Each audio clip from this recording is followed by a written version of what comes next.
What's going on? I'm Ty, and today I just wanted to talk about the term next-gen. It seems like whether it's Returnal running at 60 frames a second but at 1080p on PS5, or the fact that Battlefield 6 is coming to PS4 and Xbox One, everyone's talking about next-gen or hating on the term next-gen. So I wanted to take a few minutes, just break down what it used to mean, what I think it means now, and why I think, personally, we should just retire the term.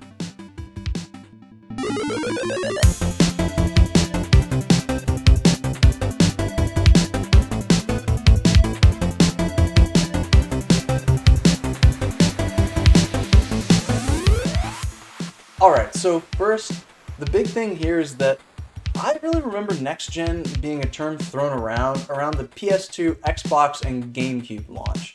It wasn't something that was thrown around a whole lot before then, at least from what I can recall. Though I do remember getting a magazine called NextGen or something like that, and it had Halo on the front cover. So the thing is, next-gen was really a term that made sense, especially back in the day. We had, obviously, games that came out and they couldn't run on previous generation hardware. So let's pop up the game that I talked about last week on What is a Level, and one of my favorite games of all time, Super Mario World. Well, this definitely wouldn't have been able to run on the NES. Specifically, when you're also talking about the leap from the Super Nintendo to the N64, that was a really next-gen experience. So you obviously wouldn't be able to have Mario 64 here running on a Super Nintendo.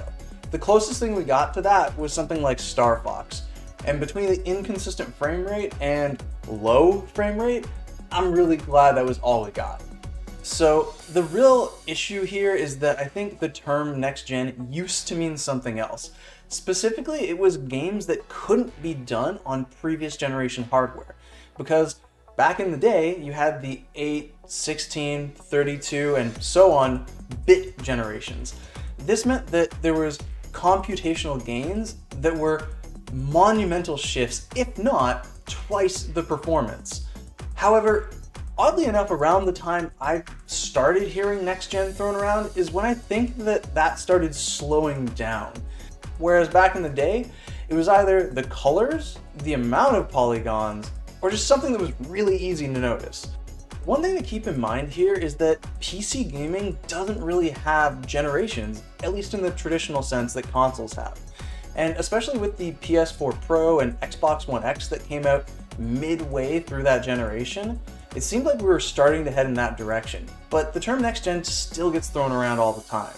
In terms of Battlefield 6 though, it's really ridiculous to think that a third party which has absolutely no vested interest in a specific platform, though I might argue they have a little bit more leaning on the Xbox side with EA Play being included in Game Pass Ultimate.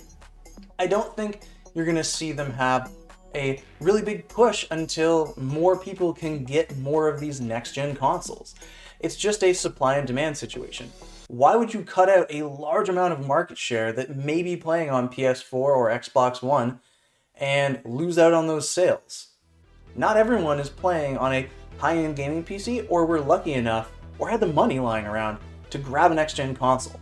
But they touted next-gen with their next-generation destructibility and everything like that, but I think they were referring to their engine, not specifically the hardware that was going to be used. And I'm sure even on the last-gen consoles, we'll get something that is still really impressive and improves on what Battlefield 5 and Battlefield 1 did before it. Ultimately though, I think the idea of generations kind of just doesn't have the same impact it did. And really, it really shouldn't. Both the PS4 and Xbox One were essentially PC gaming hardware, and the Series X, Series S, and PS5 are the exact same thing. I don't think we should start moving towards a different term. I think we should just put the idea of generations behind us. And I think what Xbox has done speaks volumes to where we're headed. I think it makes more sense to continue to support your old hardware until more people have gotten a chance to get your new hardware. Or again, even what Sony kind of backtracked on, putting Miles Morales on the PS4 as well. It's awesome, and believe me, I totally want dedicated exclusive games like Ratchet & Clank Rift Apart, Returnal, and Demon's Souls. But the fact that those are few and far between, and even something like Horizon Forbidden West is going to be a PS4 game as well, doesn't super bother me, because I know eventually we're going to get games, and I just wish that things personally were a little bit more like they used to be back in the day, but at the same time, I'm glad they're not, because that means a lot of smaller developers, which also means a lot of really cool ideas would be totally missed out on.